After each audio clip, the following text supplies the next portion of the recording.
A lady told me no one is going to do this loan with your credit profile. Hey YouTube, welcome to my channel. If this is your first time here, thank you so much for clicking on this video. I hope that you'll stick around for this one and more videos. I'm Ryan. Nice to meet y'all. My goal for this video or video series is to share my story so that you can have the success that I've had without the struggle that I've had. So let's get right into it. My total timeline from when I began looking at homes to closing on my home was 2.5 years. Don't run. It won't necessarily be that long for you. Now, let me just clarify, that was not 2.5 years for me to buy this house, okay? At the very beginning of my journey, 2.5 years ago, my mortgage credit score was about a 613. Let me preface this by saying that if you have a 720 and above mortgage score, middle mortgage score, you've got a fat 401k, 60, 80 grand, 50, even $10,000 saved for this purchase, you really don't need to watch the rest of this video. Go get you a loan, child. They got you. They ready for you. Now, if you are like myself and you struggled to save because there is a just proverbial hole in your pocket at all times, or if you went through college and you fell victim to those predatory credit applications, or you love when they say, if you apply, you'll get 20% off today, and you don't know how to say no thank you to those, and you're just now, fixing some of those errors, we here, babe. Keep watching. So again, middle score 613, no savings. And I had my primary source of income, which was self-employment income. The first year of my home buying process, for I guess the majority of the first year, I spent that time looking at every model home, every floor plan in the areas that I wanted to live. Just a little spoiler alert. The very first property that I viewed, the first new construction property that I viewed, is actually ultimately where I purchased my home. At the time, that had a completely different floor plan. They had completely different floor plan options and a completely different cosmetic package. If you don't know, I purchased my home from D.R. Horton. D.R. Horton, at least in this area and in these particular communities, do not allow you to upgrade or customize the interiors of your home. And that's as it pertains to the granite color, the kitchen cabinet color, the backsplash color, and things like that. It is a set package. Everyone's interior looks the same in terms of those colors and granite choices, etc. Okay? And so when I first came 2.5 years ago, it was all beige and brown and tan. It was hideous. I hated it. So just so you know, if you're self-employed, most mortgage companies, most mortgage lenders require 2 years of self-employment tax returns to use as your verifiable income. Now, I had been self-employed at that point for roughly about 2 to 3 years. So I had 2 years of income tax returns. However, what I also learned, and here's a little tip for you, when you write off all of your business deductions and reduce the amount of income that you are taxed on by the IRS, that reduced income is what they're going to use to qualify you for your mortgage. So because of that, I looked as if I didn't really make much money because I took advantage of all of the opportunities and deductions that were available to me as a self-employed person. So I learned that I needed to either amend at least the year preceding, and then for the year that I was in, make the changes so that I did not take all of those deductions, or I would just have to wait a whole new 2 years and not take those deductions. So it took me a while to come to this conclusion because I started researching all of the different types of loans That's what I was doing in that first year. I was researching conventional, FHA, USDA, VA loans. I was looking at the bank statement loans, where mortgage companies that would allow you to produce your business bank statements as a means of verifying your income. I was looking at all of the pros and cons of each of these different loan packages, trying to determine if I would be able to qualify for one. I also knew in that first year that I would have to improve my credit score. And so I tried to use that time to do as much, disputing or getting things off that I had already been working on getting off, paying down some credit card debt as much as possible. So fast forward to the beginning of year 2.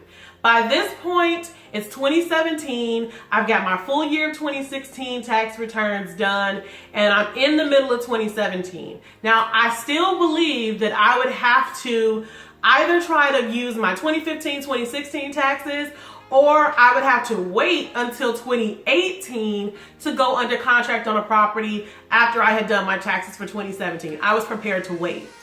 I had contacted a lender anyway because I was still going to these different properties, and the sales reps are trying to sell you a house, honey. And so they all are like, call my guy, call my loan officer. They might be able to work something out, and where you can be closing at the same time that you're filing, taxes, or shortly after you file taxes in 2018. And I'm sitting here like, oh, really? Because that's amazing. So that's ultimately what happened. I had a loan officer who essentially gave me a pre-approval after she saw my profit and loss statement for the first 6 months of the 2017 year. And I estimated what I was gonna make for the remainder of that year. Based on that income, projected income, and my 2016 tax return, she pre-approved me for, I believe it was $285,000 at the time. And so that was enough for me to go under contract on this home that I found. Now, this is a new construction home in this brand new fancy community, child. Now, it's fancy, and when I say that, I mean like the amenities were just ridiculous. Like, there was a zip line in this doggone community. The purchase price for that home was gonna be roughly $274,000. And that was actually after I got them to bring the price down $28,000 on the floor plan that I chose. So I went under contract in July for that home. It was supposed to be completed by, I think, December or January. At the time that I got my pre-approval as well, my loan officer said, we want to get your credit score up to at least the 640, which is required for this particular loan package. I went through this process. Basically the house is being built. I went and picked everything out. I paid for a couple of upgrades and things like that. Paid my earnest money when I signed the contract. You have to pay earnest money when you sign the contract. This particular builder, their earnest money was $5,500. Okay. Now we get to December. And December is when my loan officer has said they're gonna pull my credit and, actually submit, me to underwriting and all of that stuff. Well, what she didn't tell me, because I submitted all of my tax returns and documents to her, when I first was pre-approved back in July, she didn't review the tax returns thoroughly to catch some minor mistakes that were made by my CPA. And so I got a new CPA, by the way, okay? But as a result, she notified me at the beginning of January that I needed to, it was actually the middle of January, that I needed to amend my 2016 tax return. And also because she had been rushing me to file my 2017 tax return, this same mistake was also present on the 2017 tax return, and I had just e-filed it, okay? So, needless to say, I needed to amend not one, but 2 tax returns. As a result, that pushed me out of the timeline that the contractor or the builder had given me. The allotted time frame for the IRS to amend a tax return is, I believe, 4 months, 16 weeks. After going through that with my loan officer, I switched to a different lender completely, and I decided I was going to go with the Navy Federal Mortgage program They had 100% financing program, meaning I would have no down payment. And there was also no private mortgage insurance. I thought, okay, this is pretty dope. I would not be able to use the down payment assistance program. The interest rate would be a little high, but I wouldn't have private mortgage insurance, and I wouldn't have had to pay anything in terms of down payment. I would have only had to pay closing costs. And I chose a loan officer who basically completely misled me. This woman lied to me. She flaunted her extensive knowledge in the process because she used to be a loan processor and she knew what she was talking about. She didn't know what she was talking about. And ultimately, the builder held on. That builder, when I tell you my sales rep from that builder was amazing, okay? He tried to hold my house. He held my house all the way to the middle, I believe, of April. Now, this house was complete in December, at the very beginning of January at the latest. But they held it for me, trying to get me to close on that house, trying to keep it off the market, etc. And it wasn't until the middle of April that his manager essentially said, we've got to put that house on the market. We cannot continue to, hold this already complete home hostage when we don't even know the outcome of this girl's lending situation. In the middle of April, I lost the house. Basically, the house went on the market and it was gone, child. I happened to drive by one day, because I would just drive by and check on it. Drove by one day, just luggage and boxes just all in the front window. I'm like, oh, saw somebody's vehicle sitting outside. Lord, I built this house from the ground up. I picked the lot. It was grass. It was grass. Okay? I just was so hurt. That's when I was devastated. I lost so much hope at this point, because it seemed as if every time I thought I was getting one step closer, I got pushed 5 steps back. And I just got to the point where I was like, you know what? Maybe I'm not good enough to own a home. Maybe, I can't do it. I talked to the manager of basically the entire loan processing department, and he told me, no, get your taxes amended. Once that's done, come back and we're gonna take care of you. I'm so sorry you went through what you went through with this other person. I don't know why she told you the stuff that she told you, but all I can say is we want to take care of you. I finally get them amended, and now I've got another issue I have to deal with the IRS. Just so you know, when you reduce your deductions and you claim more income, that means your tax bill increases. Well, in order to manage that tax bill, you either have to pay it or you enter into a payment plan with the IRS. The amount of taxes that I owed required a significant lump sum payment before I could start my payment plan. So, when I tell you hurdle after hurdle after hurdle after hurdle, I had to jump, okay? It got to the point where I was going numb. And this is what I realized after I lost that house. That would have been the worst financial decision of my life. Now, I mentioned that house was $274,000. The HOA fee was $1,200 per year. The property tax rate was 3.8% per year. Based on the estimate from my closing disclosure, my monthly mortgage would have been roughly $2,800. Now, that includes the principal and interest on the amount that I borrow, as well as the property taxes and my homeowner's insurance. Now, the property taxes were roughly $800 a month by themselves. It was outlandish. It was ridiculous. And I did not understand that when I was going under contract on this house. But the other benefit and the reason why, this was a blessing, and it was a blessing that it went this way, is because if I had realized this while I was under contract and lending was still good and wanted to back out of the deal, I would have lost all of my earnest money. Because earnest money you cannot get back if you back out of the deal.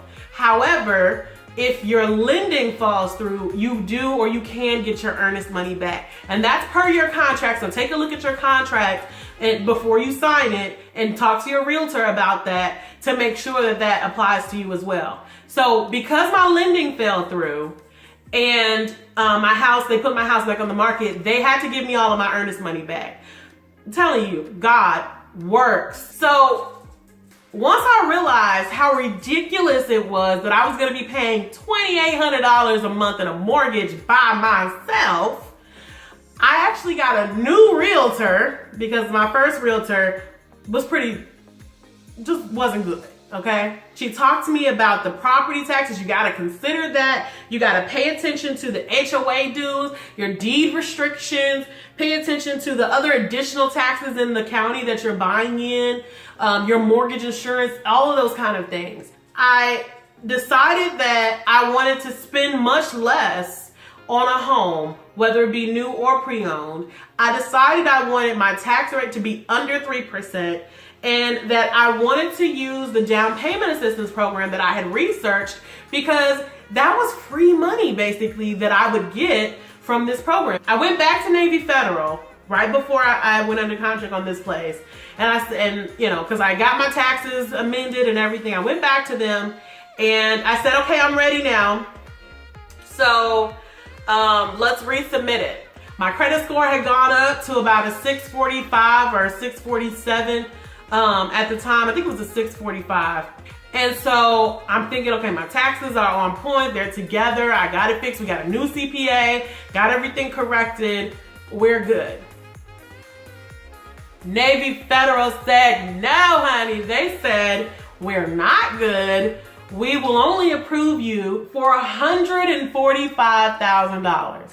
For some of y'all like, okay, I can find something decent. Sure, if you're in Georgia, but that wasn't enough for me in this area. And I had been looking. I did the research. I was not gonna find anything in a safe neighborhood in this city for that price point unless it was a condo or a townhouse. And I refused to go back to apartment living. I hate apartment living. So I decided I'm gonna reach out to other mortgage companies. Navy Federal has to be tripping. So I applied with maybe 4 to 5, maybe even 6 different mortgage companies. I was calling everyone that I could find basically. I went to the down payment assistance program's website to see what lenders worked with them, and I just started calling them, going down the line. I filled out and I submitted so many applications. I gave my tax returns out to so many people, child. My identity could be all the way stolen. I wouldn't even know where it came from. I wouldn't even know. Because I was applying like crazy, trying to find a lender that would accept my credit score, my debt, and monthly debt payments, and my income. Every last one of them said no. A lady told me no one is going to do this loan with your credit profile. And just so you understand, I have a doctorate degree. I have over $250,000 in student loans. Okay, listen. When she told me no one would do this loan, I believed her. And everyone just kept saying, you're not good enough. You're not good enough. You're not good enough. I had just kind of resolved, to myself that I'm going to have to try this again in 2019. I'm going to have to just try to see if I can get my credit score up to the 700s, because that's what they were telling me. Get it up to 720 and then come back and we might be able to work with it.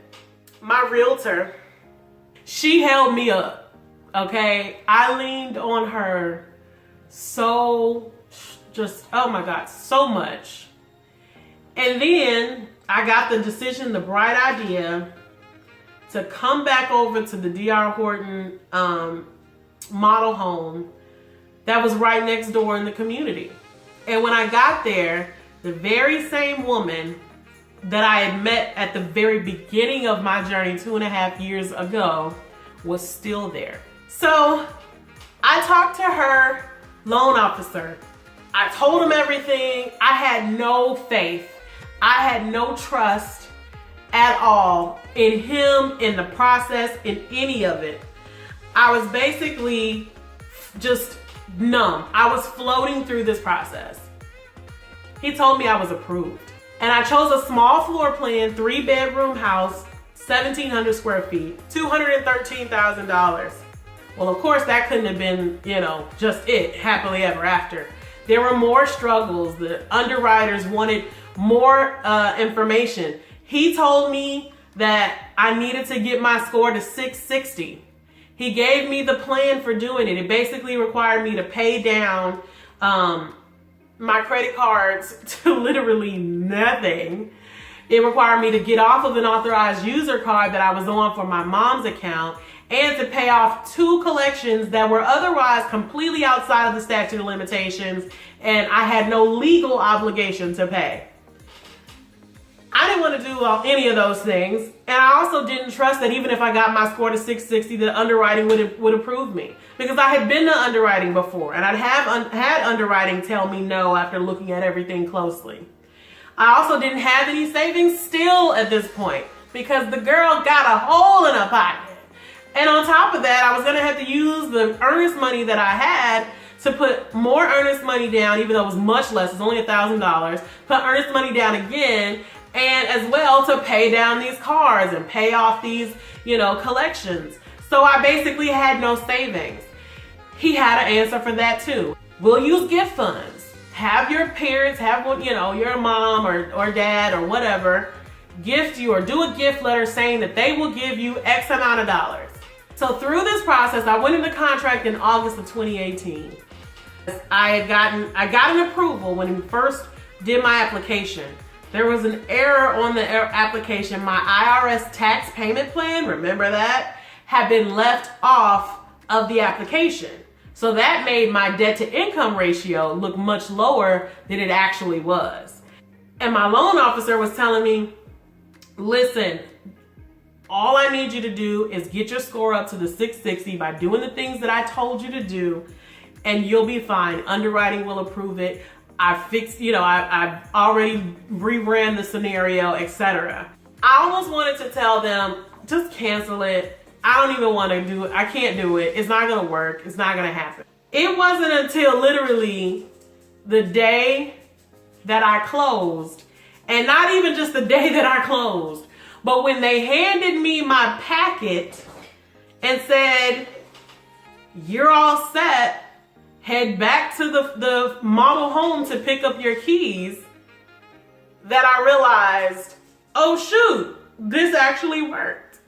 The first month, I'm like, okay, somebody gonna come back here and realize that they made a mistake because there's no way that I should have gone from, approval of $145,000 to no one's gonna do this loan to closed before the end of the year. Closed in obviously a 5-month process, but nonetheless closed. The house that I closed on, that I currently own, $213,000. I had a 5% down payment conventional loan. I did, however, have the down payment assistance of 4%, so I really only had to pay 1% of the down payment. And then as well, I had closing cost incentives from the builder because I used their preferred lender.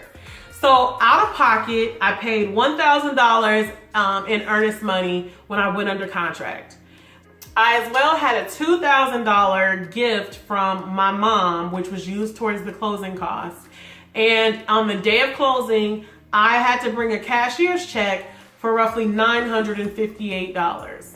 So all in all, out of pocket, I paid $3,958 in down payment and closing costs on my home, which really is nothing at all when you think about what 20% down would have been, $40,000. That wasn't gonna happen. So that $958 was actually a prepayment of 2 months of property taxes. So essentially, I have a little cushion when the new tax year is assessed. So just for comparison, the home that I'm currently in, the tax rate, the property tax rate is a full 1% lower, 2.7%. I actually end up saving roughly, it works out to about $300 to almost $400 a month in property taxes, okay?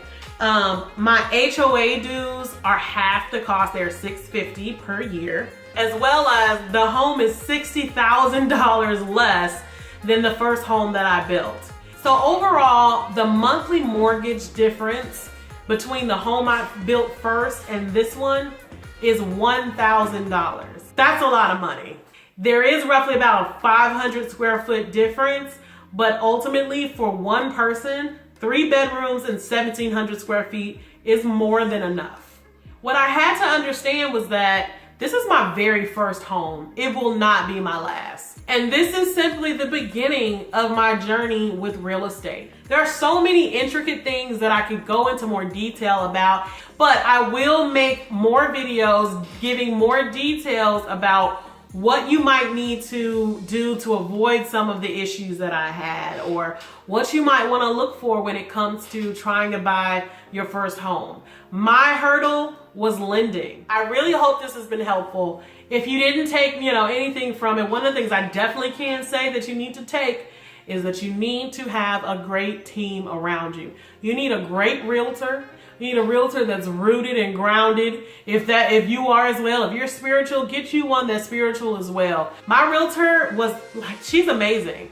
Even after the process, she didn't just drop me and say, oh, well, I got my check, I'm out, good luck. She continued to follow up with me. Did you file your homestead exemption? Make sure you do that. We have that in Texas. She helped me host my housewarming party, brought me all kinds of gifts, beautiful things, came in and hung out with me and my friends, and really just has been a major rock for me. If you do decide to go new construction, don't be afraid to use their preferred lender. It's not a negative or a bad thing. Your loan officer, your realtor, and sales rep all need to answer their phones timely.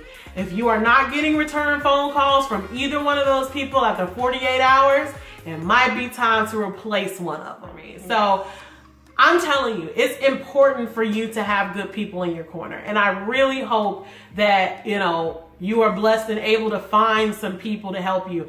All right, so that is it for this particular video. Like I said, there will be more to come. If you have questions, leave them in the comments. What is it that you would like for me to talk about as it pertains to my experience? All right, so I'm gonna cut it, y'all. It's late. He's getting antsy. I don't know why. I don't know what that means. I don't know what that means. So again, I hope y'all enjoyed this, and I will catch y'all in the next video. Bye.